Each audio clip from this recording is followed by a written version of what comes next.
qu'on interdise l'article 7 qui crée les problèmes qu'on connaît avec la Côte d'Ivoire.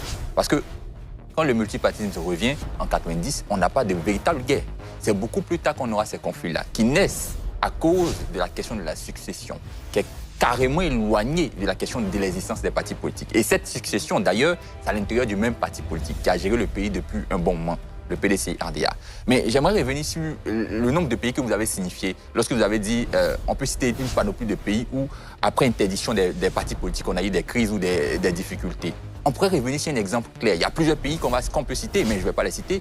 On peut revenir sur un exemple qui est proche de la Côte d'Ivoire, qui est intéressant. Le cas du Ghana, où on a dit Rawlings. Lorsqu'il arrive, lui aussi c'est un militaire, c'est un soldat, il fait la même chose dans le procédé. Et par la suite, à la même période, tout le monde disait que Rawlings c'est un fou.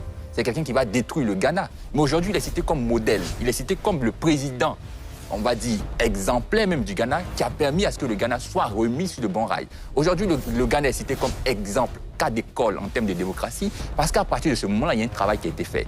On a eu un débat ici où on parlait de la raison pour laquelle les Africains quittent leur continent pour aller sur d'autres continents, et on a relevé un problème qui est très intéressant, la question de l'identité africaine elle-même. Vous voyez le travail qui est en train d'être fait lorsqu'on décide, par exemple, d'éviter qu'il y ait des partis politiques, ça a été le même qu'en Côte d'Ivoire, c'est de travailler sur le citoyen. Faire entendre aux citoyens qu'on a un seul et unique objectif, qu'on pense de la même manière. On peut penser en termes d'idéologie différemment, mais la finalité doit être identique. J'ai une petite question. Ce travail-là qui a été fait... Est-ce que Rawlings, ça va supprimer les partis politiques au Ghana? Temporairement. Temporairement. Jamais. Temporairement. Et ça a été la même chose qui est en train de se présenter actuellement avec le Burkina Faso et tous les pays qu'on a pu connaître, Niger et Mali.